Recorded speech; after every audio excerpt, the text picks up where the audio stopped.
Graça e paz, irmãos. Uma alegria estar com vocês aqui nessa noite, virtualmente com alguns, presencialmente com os irmãos do ministério. Nosso irmão Mateus, que tem apoiado aí na parte técnica, também dando abertura. O irmão Gabriel apoiou também. E nossos irmãos Davi e Luciana, Deus abençoe grandemente. E temos mais também o Vinícius e o Alifer aqui com a gente hoje, que estão participando do culto. E nós estamos aí já preparando para domingo que vem, né, podermos receber mais pessoas, ainda com alguma restrição, mas temos que aconselhar, não é, obviamente, pessoas de uma certa idade, já acima dos 60 anos, e pessoas que têm algum problema crônico, né, de saúde, são mais vulneráveis, que não venham à igreja. Mas os demais, então, no domingo nós estaremos juntos, servindo a ceia do Senhor, poderemos participar até um certo número de pessoas. Vamos passar mais detalhes diretamente para os irmãos nesses dias. Estamos preparando isso, né, segundo o protocolo da Prefeitura de Pirajuí, juntamente com o governo do estado, né? Irmãos, eu gostaria de compartilhar uma palavra nessa noite, aos nossos corações. Gostaria de ler um pouco com vocês a carta de Paulo aos Gálatas. Nós tivemos a oportunidade de ministrar no domingo passado a respeito da primeira viagem do missionário Paulo, viagem missionária com Barnabé, e como naquela viagem eles viajaram por aquela região da Antioquia da Pisídia, chamada Ásia Menor, e ali eles plantaram as primeiras igrejas, fruto dessa ação missionária que eles tiveram. E a mensagem do domingo, você pode olhar aqui na página do Facebook e encontrar, se você tiver tempo, né, e tiver essa oportunidade. Ela é a primeira parte, que nós vamos continuar no domingo que vem, a segunda parte, mostrando como é a mensagem, qual é a mensagem para nós, a mensagem que Paulo pregou. Você já se perguntou muitas vezes se a mensagem que se prega hoje do Evangelho é a mesma mensagem que foi pregada pelo apóstolo Paulo? É a mesma mensagem que foi pregada pelos apóstolos de Jesus? Você já se perguntou isso? Então, o fato é que a igreja do Senhor foi plantada com grande poder, porque a mensagem que vem de Deus, ela é uma mensagem poderosa. Deus não ficou calado, Deus falou, e essa mensagem, ela foi espalhada pelo mundo todo, e na base estão os apóstolos e profetas, conforme nós lemos em Efésios 2:20, que nós estamos sobre o fundamento dos apóstolos e profetas. Então nós podemos pensar nos profetas do Antigo Testamento, mas obviamente também os profetas do Novo Testamento.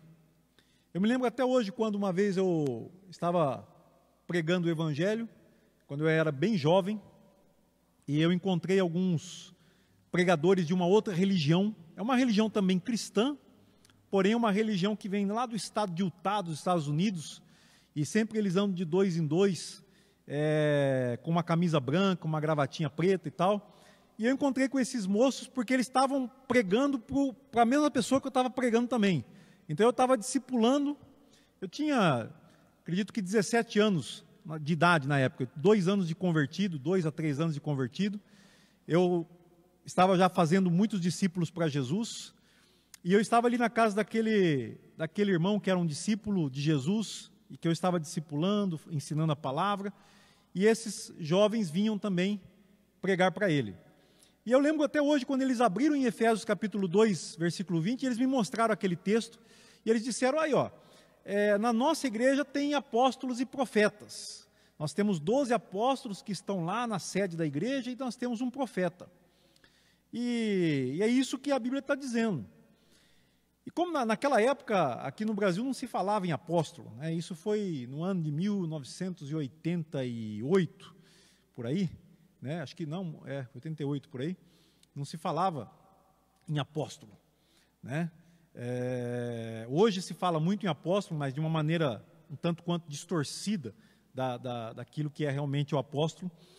E os apóstolos que Paulo fala em Efésios, eu me lembro até hoje que eu fiquei um pouco confundido, porque muitas vezes quando você é confrontado com a Escritura por uma interpretação errônea, né, muitas vezes você não tem, você pega você de surpresa, você não sabe o que você responde, porque você nunca ouviu falar aquele negócio.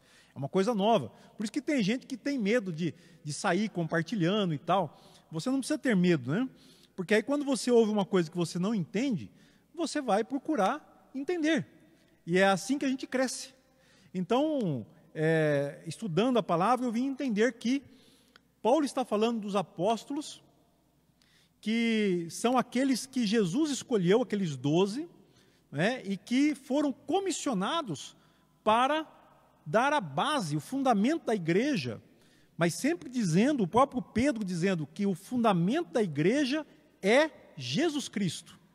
Então, a carta de Paulo aos Gálatas, ela vem exatamente nesse momento. Ela é uma das primeiras cartas de Paulo, talvez até mesmo a primeira carta, né? Ela está no grupo de primeiras cartas. A data não é muito certa, pode ser entre as décadas de 40 ou 50 depois de Cristo, mas está entre as primeiras cartas. E ainda estava muito forte aquela discussão do judaísmo dentro da igreja cristã, se quem era convertido, quem se convertia, tinha que ser judeu antes de ser cristão, né? Afinal de contas, eles tinham um entendimento de que a igreja cristã era uma continuação de um judaísmo, de um tipo de judaísmo, porque o cristão, né, os discípulos de Jesus, principalmente aqueles que eram judeus, eles não desprezavam a lei de Moisés, não desprezavam o Antigo Testamento, mas continuavam até mesmo praticando, fazendo muitas práticas.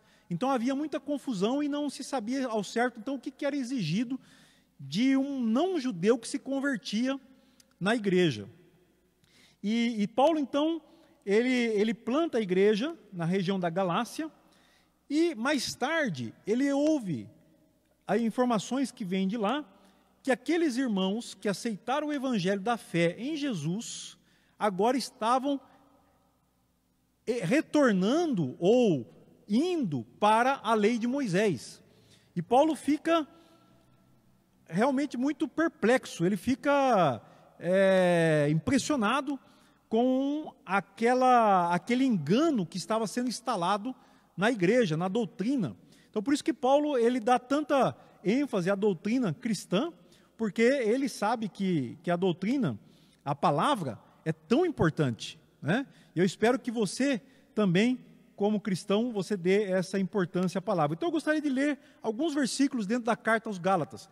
Obviamente nosso tempo aqui, nem é o nosso objetivo dar um estudo, mas trazer uma mensagem que possa, dentro desse contexto, lembrando que Paulo pregou, plantou as igrejas e agora ele escreve para manter a igreja no caminho.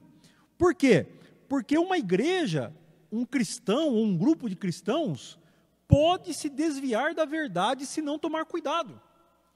Então, o que é que Paulo vai dizer aqui? Que estavam pregando um outro evangelho. Olha, você pode ver aqui no versículo 6, que após a saudação, né, do capítulo 1, versículo 1 a 5 de Gálatas, é a introdução, mas quando chega no versículo 6, nós temos Paulo introduzindo o assunto que o levou a escrever a carta. Então ele diz: admira-me que estejais passando tão depressa daquele que vos chamou na graça de Cristo para outro evangelho. Depois ele diz no verso 7 que na verdade não existe outro evangelho. O evangelho é a mensagem de Deus, e a mensagem de Deus, irmãos, para nós ela é uma só. Quantos Jesus Cristo existem? Um só. E agora, o problema é que todas as religiões, até as religiões não cristãs, querem Jesus para eles. Jesus é a pessoa mais conhecida na humanidade. Embora os Beatles tinham dito que eles estavam mais conhecidos do que Jesus, né? Mas já não é mais, mas eles passaram e Jesus continua. Né? Então, hoje muita gente já nem conhece mais os Beatles. Mas Jesus é muito bem conhecido. Esse é o problema, muitas vezes, da perspectiva humana, que nós achamos muito mais... Aí, tá vendo? Tem um rapazinho aqui dizendo que nunca ouviu falar em Beatles. Né? Então, é um grupo de música, né? Um conjunto musical. Não vou falar nada contra os Beatles aqui, porque senão tem gente que adora, né? Tem gente que tem a religião dos Beatles, né? Mas, assim como... Na verdade, são ídolos, né? São ídolos que nós criamos. Dadas as suas proporções, nós podemos admirar o talento de alguém, o trabalho de alguém, a obra de alguém, a arte, né? Eles eram talentosos, artistas, alguns deles ainda estão vivos até hoje, mas tudo passa, e eles vão ficar na história, mas nunca serão mais conhecidos do que Jesus Cristo, porque Jesus é a mensagem de Deus para a humanidade. Jesus é a palavra de Deus. Jesus é as boas novas do Evangelho. Jesus é o Evangelho em pessoa. Jesus é Deus conosco. Então, não tem. Por isso é que todas as outras religiões querem também chamar Jesus para si. E pregar um outro Evangelho. Aliás, esse grupo que eu citei no início da mensagem, eles andam com 2 livros. Um é a Bíblia. E eles andam com um outro livro chamado O Outro Evangelho de Jesus Cristo. E aqui, Paulo está dizendo que não existe outro Evangelho. O Evangelho é um só. O Evangelho é um só. E está fundamentado, obviamente, na pregação dos apóstolos. Por isso a carta apostólica de Paulo aos Gálatas, ela é tão importante. E Paulo aqui nessa carta, ele é uma carta que traz algum testemunho pessoal de Paulo. Se você quiser conhecer um pouco, Paulo vai dizer aqui da experiência que ele teve com Jesus, que ele recebeu diretamente de Jesus o Evangelho, que ele não precisou consultar os apóstolos em Jerusalém, porque ele recebeu do próprio Senhor a incumbência de pregar, e ele recebeu a mensagem. Ele era uma pessoa letrada, versada na lei de Moisés, fariseu, né, muito estudado aos pés de Gamaliel. Mas Paulo, quando se converteu, os olhos dele foram abertos, as escamas dos olhos caíram. É isso que acontece quando uma pessoa se converte a Jesus. Ela estava nas trevas, ela havia escamas nos olhos, então não tem nada a ver com religião, porque Paulo era religioso. Saulo era extremamente religioso, irrepreensível, zeloso da lei de Moisés. Mas quando ele conhece Jesus, as escamas dos olhos caem, e ele começa a reler o Antigo Testamento, os profetas, e vê Jesus em cada página do Antigo Testamento. E essa é a mensagem de Paulo. Então ele vai dizer, olha o que eu preguei para vocês, olha, no capítulo 1 e 2, só para dar um resumo, e aí a gente vai para o capítulo 3. Capítulo 1 e 2, então você tem a história de Paulo, como é que ele se converteu, como é que ele começou a pregar o Evangelho, como é que houve conflitos entre judeus e não judeus. Ele diz até que ele teve uma situação com o apóstolo Pedro, né, porque Pedro tinha uma certa dificuldade de conviver entre o Evangelho e os judeus que queriam guardar a lei. E guardar a lei, irmão, significava, por exemplo, que alguém que se tornava cristão, hoje, por exemplo, o que você tem que fazer para você ser cristão? Você declara sua fé em Jesus e você se batiza nas águas. E você passa a participar da ceia do Senhor. E ponto final. Naquele momento, eles diziam, não, você para ser cristão, você tem que circuncidar, que é uma microcirurgia que se faz no órgão genital masculino. tirando uma pequena pele do órgão, né, uma pequena carne, que é uma microcirurgia que era feita tanto pelos judeus como até hoje no mundo, né, na África, por exemplo, cristãos e não cristãos praticam a circuncisão masculina, né, seja bem claro. Então, faz parte da cultura dos povos até hoje, embora nós brasileiros não tenhamos, muitos não sabem nem o que é, mas dentro da religião judaica tinha que circuncidar. Então, para ser cristão, a pessoa ele até cita o exemplo de Tito, que estava com ele quando ele foi para Jerusalém, e ele não foi constrangido. A religião muitas vezes tem essas coisas, né, de constrangimento. Ele seria constrangido a circuncidar-se, mas ele não foi, porque Tito não era judeu. Todos sabiam que o não judeu era não circuncidado, e ele era cristão, e eles estavam juntos orando a Deus, só que eles não podiam entrar no templo, lá que estava em Jerusalém, né? Eu lembro até hoje, quando eu estive visitando uma cidade santa, que tem no Senegal, chamada Touba, e nós passando pela cidade, é uma cidade santa, para você ter uma ideia, não tem hotel na cidade, é uma cidade que é toda preservada de uma certa forma, e eu visitei aquela mesquita, que é uma das maiores que tem no Senegal, e eles diziam, aqui quem manda, o governo não manda nada aqui, quem manda aqui é o nosso chefe, né, que eles chamam de Serim, que é o chefe islâmico daquele lugar. E eles têm milhões de seguidores, né? E as pedras que tem ali foram trazidas do estrangeiro, né? Uma coisa riquíssima, dentro da África, né? No coração do Senegal. E aí eu visitei a mesquita, mas teve um lugar onde eu queria entrar, e eles me barraram, eles falaram, não, você não pode entrar. Eles disseram, você é muçulmano? Eu falei, não sou. Não, então você não pode entrar. Então, há lugares santos, né, que muitas vezes uma pessoa não pode acessar se ela não pertence. Então, quando Paulo esteve em Jerusalém, ele foi acusado e houve um tumulto, que a multidão tentou matar Paulo. Isso foi bem depois desses acontecimentos aqui, que nós estamos lendo. Tentaram matar Paulo porque diziam que ele tinha introduzido um não-judeu dentro do templo. Então, introduzir uma pessoa que não era circuncidada dentro do templo era um sacrilégio muito grande. Então, por isso é que Paulo teve que, o centurião romano, o comandante, né, do exército romano, teve que intervir para garantir a segurança de Paulo. Então, irmãos, nesses dois capítulos, 1 e 2, você vai ler essa controvérsia e tal. Mas vamos à mensagem que o Senhor quer nos trazer nessa noite. Capítulo 3, no capítulo 3, diz o seguinte, vou ler aqui alguns versículos com você. Ó Gálatas insensatos, quem vos fascinou a vós outros, antes cujos olhos foi Jesus Cristo exposto como crucificado? Em outras palavras, quando Paulo esteve com os Gálatas, ele está dizendo, eu preguei a Jesus para vocês, e eu preguei Jesus crucificado, quer dizer, preguei a palavra, eu mostrei para vocês esse Jesus pregado na cruz. Versículo 2, quero apenas saber isto de vós, recebestes o Espírito pelas obras da lei ou pela pregação da fé? E aqui é interessante porque a mensagem de Deus, irmãos, ela é tão simples, que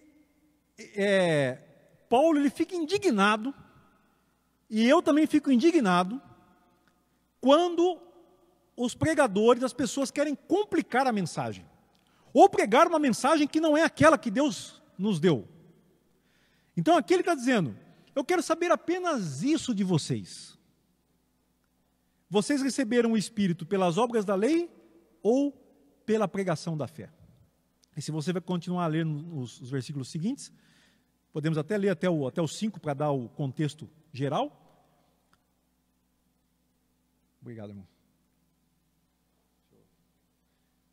Vou molhar um pouco a boca aqui. Sois assim insensatos, que, tendo começado no Espírito, estejais agora vos aperfeiçoando na carne. terá sido em vão que tantas coisas sofrestes? Se na verdade foram em vão. Aquele, pois, que vos concede o Espírito e que opera milagres entre vós, porventura, o faz pelas obras da lei ou pela pregação da fé? Então, olha que coisa simples, irmãos. O mensageiro de Deus prega a palavra da fé. O que é a palavra da fé? Jesus crucificado. Se você voltar lá no capítulo 1, no versículo 5, ou melhor, 4, ele diz: o qual, Jesus, se entregou a si mesmo pelos nossos pecados, para nos desarraigar deste mundo perverso, segundo a vontade do nosso Deus e Pai. Então, Jesus se entregou a si mesmo pelos nossos pecados. Esse é o centro do Evangelho. Essa é a parte central da mensagem. Jesus se entregou por causa dos nossos pecados. E Paulo está perguntando: vocês receberam o Espírito pelas obras da lei ou pela pregação da fé? Simples. Então, a mensagem é pregada, alguém ouve a mensagem, crê na mensagem e recebe o Espírito de Cristo, o Espírito de Deus, o Espírito Santo. E é salvo. Pronto. É simples. É muito simples. Mas, quando ele aqui, obras da lei, ele está justamente se referindo àquilo que os judaizantes estavam exigindo. Vocês têm que ser judeu antes de ser cristão. Tem que circuncidar, tem que guardar o sábado, não pode comer carne de porco, não pode fazer isso, não pode fazer aquilo, tem que guardar a festa, e tarará, tarará, tarará, e tem todo um ritual, aquela lei ritualista. Porque entende-se por lei aqui, você pode entender lei de várias maneiras. A lei moral de Deus, ela nunca é mudada, ela não é invalidada. Para Deus, matar é matar, roubar é roubar, mentir é mentir. Isso não muda.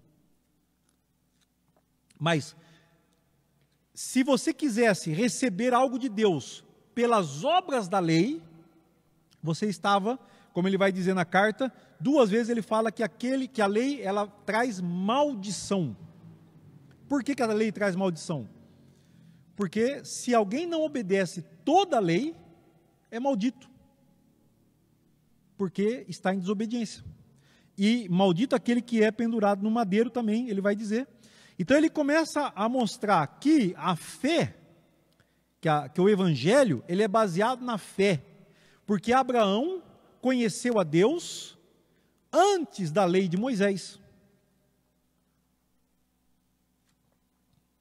Embora os judeus, praticantes da lei, se identificavam com o detalhamento da lei que Moisés deu, o Evangelho veio para Abraão, quando Deus disse para Abraão: através de você, eu abençoarei todas as famílias da terra.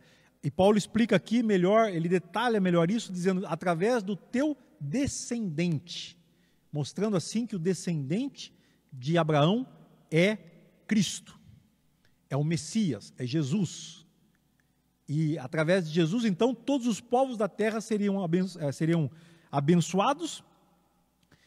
E, então, que Deus anunciou o Evangelho a Abraão, o Evangelho da fé, pelo qual os não-judeus, ou seja, gente de todas as nações, seriam salvas, seriam alcançadas. Então, meus irmãos, a nossa fé é simples em Jesus. Muito bem. Continuando, vamos lá agora para o versículo, capítulo 3 ainda, versículo 21. É porventura a lei contrária às promessas de Deus? De modo nenhum, porque se fosse promulgada uma lei que pudesse dar vida, a justiça, na verdade, seria procedente da lei. Mas a Escritura encerrou tudo sob o pecado, para que mediante a fé em Jesus Cristo fosse a promessa concedida aos que creem. Então, aqui ele está confirmando isso, mostrando então que se a lei pudesse dar vida a alguém, nós falamos sobre isso domingo passado. Domingo foi uma mensagem um pouco pesada, mas a gente tem a oportunidade, às vezes, de dar algumas pinceladas e explicar um pouco melhor. Não adianta impor uma lei. Você escreve na lei e diz, é assim que tem que ser.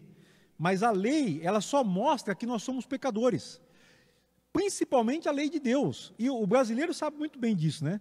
A diferença, às vezes, entre o brasileiro e um alemão, por exemplo. Eu tenho amigos alemães. Sabe qual é a diferença básica do brasileiro e do alemão? O alemão, quando eles fazem uma lei, eles sabem que eles têm que cumprir aquela lei. O brasileiro faz a lei, mas cumpre se der. Né? Se der, a gente faz. Isso é uma questão cultural, irmãos. Questão cultural. Agora, se a lei é de Deus, porque a gente fala, a lei... Porque também, né, como diz nossos irmãos, o meu amigo, o irmão, que é advogado, né, ele diz, eu tenho que todo dia estar lendo as mudanças que os caras fazem na lei, para estar atualizado, para saber o que está vigente, o que está valendo para hoje. Então dá um trabalhão danado. Agora, a lei de Deus não tem isso. A lei de Deus é imutável. Foi feita uma vez e ela é imutável. E quem não cumprir toda a lei, está morto. Porque foi isso que também, de certa forma, aconteceu com Adão. Ele não tinha que comer da árvore do conhecimento do bem e do mal, mas ele vai, come e morre. E traz a morte para todos nós. Então a lei traz a morte, por causa do pecado. Mas, ele diz, mas a Escritura, e aí ele faz uma referência também importante, sempre que a gente chama atenção, lendo o Novo Testamento, quando diz a Escritura, está se referindo ao Velho Testamento, ao Antigo Testamento, encerrou tudo sob o pecado, para que mediante a fé em Jesus, fosse a promessa concedida aos que creem. Olha que Deus maravilhoso, irmãos. Isso é graça de Deus. Isso é graça. Se fosse pela lei, nós estamos mortos. Mas, mediante a fé em Jesus Cristo, porque Jesus foi o único homem que cumpriu a lei. Então Jesus, ele foi fiel. Quando alguém fala assim, eu sou fiel a Deus, né? Ele não conhece Jesus, porque Jesus foi muito mais fiel do que ele. Ele não foi fiel. Eu não sou fiel totalmente. Jesus foi fiel, 100% fiel. Ele é o homem ideal. Ele é o homem normal. Jesus é o homem, Jesus é a perfeita imagem de Deus. Então, por causa que Jesus foi fiel a Deus, a fidelidade de Jesus a Deus, quando eu me uno com Jesus, eu sou beneficiado, eu sou abençoado, eu recebo as promessas de Deus por causa da minha fé em Jesus. Agora vamos para o verso, no mesmo capítulo ainda 3, no verso 28, olha que bênção que ele faz aqui. Ele vai dizer o seguinte, dessarte, não pode haver judeu nem grego. Então aqui é um ponto importante da carta aos Gálatas. Não pode haver judeu nem grego. Ou seja, se você é grego, você continua sendo grego, mas aqui, para Deus, você não importa se você é grego. O outro é judeu. Então o grego não tem que virar judeu, nem o judeu tem que virar grego. Nem escravo, nem liberto. Aqui está falando de camadas sociais, de classe social ou de classe hierárquica, que o mundo ele existe, né? Existem ricos, existem pobres, existem castas, existem diversas classificações humanas, mas isso não importa no Evangelho, nem homem, nem mulher. Então, no Evangelho também não tem diferença de valor, homem e mulher, diferença de valor. Então, se é homem, continua sendo homem. Se é mulher, continua sendo mulher. Mas em Cristo, a sua identidade com Cristo é uma só. Todos nós temos a mesma identidade. Porque todos vós sois um em Cristo Jesus. Nós somos um em Cristo Jesus. Então, isso também tem a ver com o Evangelho. Essa palavra, irmãos, nos leva a entender o que é o Evangelho de Jesus Cristo. Volto à pergunta inicial. Como é que eu sei que o Evangelho que me foi pregado, que o Evangelho que eu vivo e prego, é o Evangelho de Jesus Cristo? Então, graças a Deus que a carta de Paulo aos Gálatas foi escrita e nos ajuda a entender. E nos ajuda a nos posicionar se nós, de fato, estamos vivendo esse evangelho. Vamos agora para o capítulo 4, versículo 6. E porque vós sois filhos, enviou Deus ao nosso coração o Espírito de seu Filho, que declara Abba, Pai. Bom, aqui tem toda uma parte da carta que ele está mostrando que nós somos filhos de Deus, filhos da promessa, filhos na fé, enfim, a nossa filiação em Cristo. Então, o Espírito foi dado, o Espírito de Deus é a intimidade de Deus para nós. É Deus em nós, é Deus falando dentro do nosso coração, é Deus vivendo dentro do nosso coração. Por isso que lá, eu pulei um versículo muito conhecido que diz, que Paulo fala, não sou mais eu quem vivo, mas é Cristo que vive em mim. Então é o Espírito de Deus vivendo em nós e nos conduzindo e nos levando, inclusive aqui, esse versículo também é importante ressaltar, como hoje é uma campanha de oração, o Espírito do seu Filho que clama, Abba, Pai. Então nós temos o Espírito de Deus clamando em nós. Por que é que um crente, ele persevera na fé? Por que é que um crente, ele vai até o fim da sua fé em Jesus? Por que é que ele enfrenta sofrimento? Por que é que Paulo, anos depois que ele escreveu essa carta, ele estava já com a sua condenação à morte assinada pelo imperador Nero em Roma, e Paulo estava se preparando para ser decapitado, porque a lei romana dava a ele esse direito, senão ele seria lançado aos leões, como outros cristãos que não eram romanos, cidadãos de segunda categoria, eram mortos nas arenas de Roma. Por que é que Paulo, então, ele não desiste? Por que é que Paulo não tem medo diante da morte? Por que é que os cristãos louvavam a Deus enquanto eles eram conduzidos à morte? Porque o Espírito de Deus, dentro deles, estava clamando, Abba, Pai. E esse mesmo Espírito, irmão, se a mensagem é a mesma, e por que que Deus iria nos abandonar? Se Deus deixou tudo escrito, se Deus deixou os fundamentos, Deus nos deixou a luz, Deus nos deixou o caminho aberto, escancarado, é o ano da graça de Deus. Por que que você tem medo? Por que é que você desanima? Por que é que você abandona a tua fé em Cristo? Por que é que você deixa de falar da palavra do Senhor de dia e de noite, meditar nela de dia e de noite, para ficar andando atrás de coisas que não edificam? Por que é que você abandona a intimidade do Senhor para ir atrás das coisas do homem, para ir atrás dos rudimentos desse mundo? O Espírito vai sempre estar mexendo em você, o Espírito vai estar te incomodando, o Espírito vai estar te abençoando, o Espírito ele está te encorajando, te levantando, nas madrugadas, de manhã e à noite, o Espírito está falando dentro dos nossos corações, clamando, Abba, Pai. No capítulo 4, ainda, eu acho tremendo como Paulo pega, aqui nós vamos aprender sobre interpretação bíblica também, porque como ele interpreta Abraão, que teve o seu filho Ismael, o filho da escrava, por Agar, e o seu filho Isaque, o filho da livre. E ele faz uma comparação tão interessante, porque ele coloca os judeus que são fiéis ao judaísmo, não como filhos de Isaque, mas como filhos da escrava. Não como filhos da livre, mas como filhos da escrava.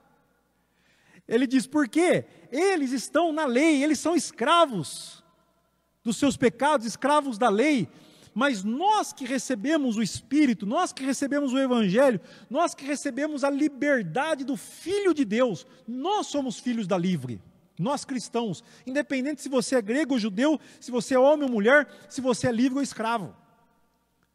E aí, no versículo 29, capítulo 4, verso 29, ele diz o seguinte: como, porém, outrora, o que nascera segundo a carne, perseguia ao que nasceu segundo o Espírito, assim também agora.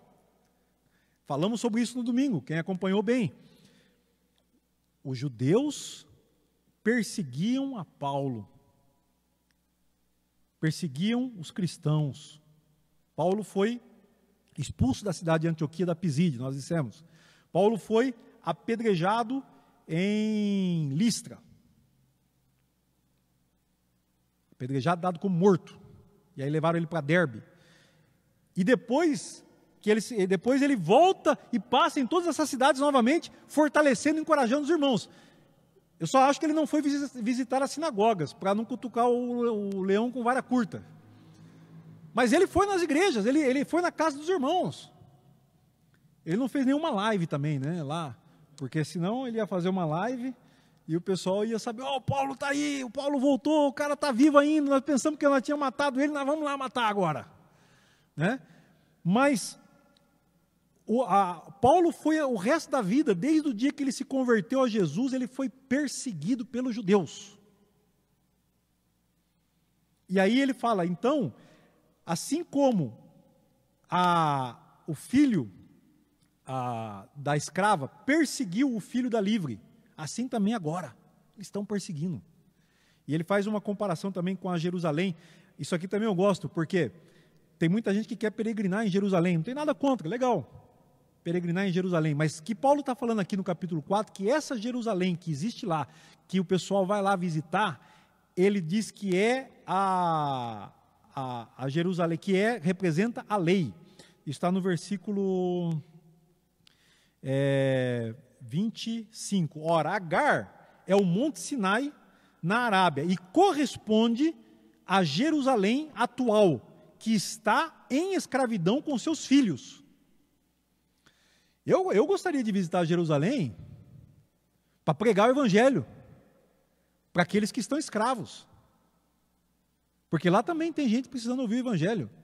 Mas vai pregar o evangelho em Jerusalém, o pessoal está lá, já não está vendo tudo que Jesus fez. Mas ele diz, mas a Jerusalém, versículo 26, lá de cima é livre, a qual é nossa mãe.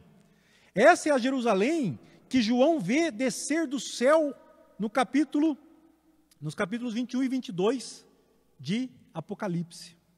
É a nova Jerusalém. Não tem nada a ver com essa Jerusalém. Eu não vou brigar por causa dessa Jerusalém. Eu não tenho nada a ver com essa Jerusalém. Os filhos da escrava têm a ver com essa Jerusalém. A minha Jerusalém é a que vai descer do céu. E Deus vai tabernacular pela eternidade conosco. Essa tem a ver com a gente. Bom, continuando, capítulo 5, versículo 1. Para a liberdade foi que Cristo nos libertou. Então aqui Paulo começa a falar dessa liberdade. Eu estou quase encerrando aqui, eu acho que já é o último ponto que eu quero destacar na carta. Tem muita coisa nessa carta, irmãos. É apaixonante, apaixonante a carta de Paulo aos Gálatas. Mas eu só grifei aqui alguns versículos, que essa mensagem que eu estou pregando hoje não tive tempo de preparar, né? Eu li, grifei e estou pregando. Mas aí tem nos versos, ele fala da liberdade. E ele fala que então que essa liberdade não é liberdade para andar na carne, é liberdade do Espírito. E aí, todo o capítulo 5 vai desenvolver essa ideia. E eu quero destacar o versículo 13, que diz assim, porque vós, irmãos, fostes chamados à liberdade, porém não useis da liberdade para dar ocasião à carne. Sede antes servos uns dos outros pelo amor. E eu gosto dessa palavra servo. Depois que eu comecei a fazer a escola de servo aqui, não sei porque toda vez parece que a Bíblia encheu mais de palavra servo. Não sei se vocês tiveram a mesma impressão? Toda vez que eu vejo servo, eu falo que esse negócio tem a ver comigo. Então aqui ele fala, então, a liberdade não é para eu ficar na boa. A liberdade é para mim servir, para eu servir aos outros. Servos uns dos outros pelo amor. E aqui Paulo, então, ele entra mais nessa, o que é o evangelho, se não também esse serviço uns aos outros pelo amor. Até porque aí ele vai dizer que a lei, se alguém quer cumprir a lei, qual que é o preceito mais importante da lei? Amar o teu próximo como a ti mesmo. Então, o amor é o cumprimento da lei. Então, se nós aprendemos com Jesus Cristo, porque Jesus disse, amem uns aos outros assim como eu vos amei. Como eu estava outro dia ouvindo um irmão falar sobre esse mandamento, ele disse que esse mandamento qualquer criança pode entender. É tão simples que até uma criança entende. Ame uns aos outros, amem-se uns aos outros como eu vos amei. Mas é tão profundo que qualquer adulto se sente incomodado. Porque no fundo sabe que é um desafio muito grande, amar aos outros como Jesus nos amou. É um desafio, não é fácil. E aí, quer dizer, se não for pelo Espírito, porque é isso que Paulo está dizendo, então, ele fala então no versículo 16, andai no Espírito e não satisfareis as concupiscência,